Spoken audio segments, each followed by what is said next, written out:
Hello everyone and welcome back to Top Grade. My name is Spencer Miller and today I'm so excited to introduce you to a selection of brand new Canadian picture books for the winter 2026 season. We've got so many great books to talk about today, so let's get started.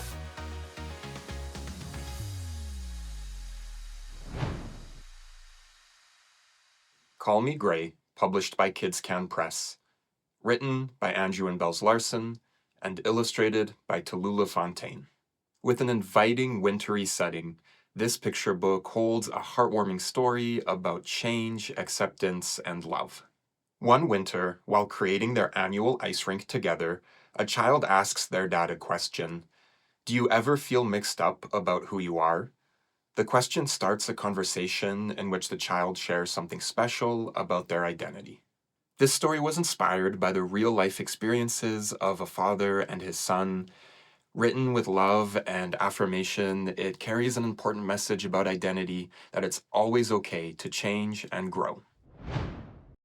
Brown Girl in the Snow, published by Greystone Kids, written by Yolanda T. Marshall, and illustrated by Marianne Farrer. This is another new picture book with a beautiful wintry setting and a story about adapting to changes. When Amina moves from the Caribbean to a new snowy home, she misses growing her favorite foods. She comes across a possible solution after discovering a library book about gardening and greenhouses. Perhaps there is a way to grow sweet potatoes after all. This story of persistence and passion was inspired by a traditional Caribbean children's song, Brown Girl in the Ring. There are many versions of the song available online, so I highly recommend listening and dancing along with your students. Every Space Between, published by Groundwood Books, written by Nassine Robb, and illustrated by John Martz. Playful and poetic, this picture book highlights the little moments tucked between beginnings and endings. Readers are invited to pay close attention to between moments, like the moment between blowing out your birthday candles and making a wish, or between a mistake and an apology. Between moments can be hopeful or frustrating. It all depends on our perspective and attitude. With its charm and funny page turns, this book is perfect for reading aloud. Get your students thinking by asking them how many more between moments they could think of, or what they can do when they're feeling stuck in a between moment. If You Go Walking, published by Pajama Press, is written by Aaron Aladdin and illustrated by Miki Sato.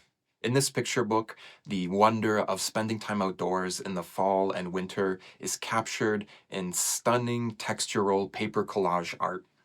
Time spent in the outdoors stirs a child's curiosity. A thoughtful thread of questions invites young readers to explore the world around them with wonder. In nature, questions are everywhere and answers can be too, if you know the right places to look. A book like this inspires activity and spending time in the outdoors. While exploring, your students could write down all the questions they have about what they're seeing and then bring them back to the classroom to look up the answers. Or they could take photos of subjects in nature that they would like to recreate in a paper collage of their own.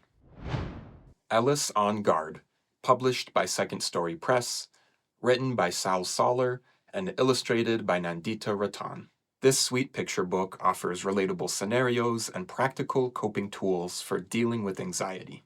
Ellis is an imaginative and creative young person, but sometimes their imagination turns to creating worries and anxieties. With patience and practice, Ellis learns how to better live with their feelings and even finds ways to put their worries to good use. Teachers can use Ellis's story to normalize worry. Let your students know that everybody feels worried sometimes. It's okay to feel that way, and it's important to talk about it when you do. And then revisit parts of the story to point out other ways that your students can cope with feeling worried. One Cosmic Rock, the story of the asteroid that changed our world. Published by Owl Kids Books, written by Karen Crossing, and illustrated by Julia Vasileva. This poetic picture book takes a look back, about 66 million years back, to share a fresh perspective on Earth's history. Millions of years ago, Earth used to look very different before a giant asteroid hurtled into it and everything changed. Though many species were made extinct because of this one cosmic rock, life found a way and continued and developed over millions of years, eventually leading to you and me. I love how this book about extinction and evolution puts your students right into the story, connecting them to science and history. Have fun making more science connections. Ask your students how humans are connected to the sun, or to the fish in the sea, or to the peaks of mountains, and see what kind of answers your students can come up with. My Language is a Garden, published by Orca Book Publishers, written by E.J. Alaraj, and illustrated by Rachel Wada. This beautifully illustrated poem celebrates languages and how they bind us together. In the poem, a parent tells a child about their language, its ancient origins, and all it represents, in hopes the child will learn it too. Dynamic illustrations capture the imaginative and abstract nature of words and their meaning. How many languages does your classroom hold? It might be more than you think.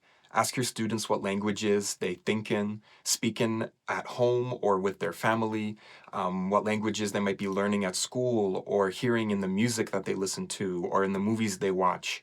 Then display words from those languages around your classroom to help your students visualize, celebrate, and embrace all the languages that your classroom holds.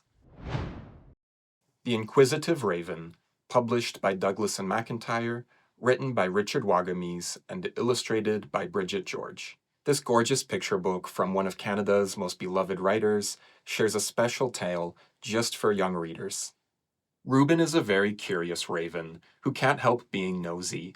He suggests new designs for the beaver's dams, imitates the blue heron's one-legged stance, and squawks in glee at the sight of the bears emerging from hibernation. When he sees an eagle soaring high in the sky, he tries to soar just as high in order to earn the other animals' respect, only to learn that respect is not something one earns, but something one carries. This is one of those books that just feels special to hold in your hands.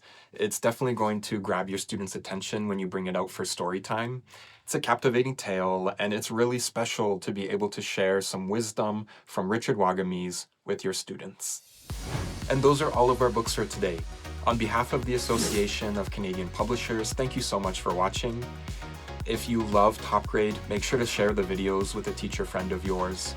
And we also want to give a big thank you to Ontario Creates for their continued support of the Top Grade program.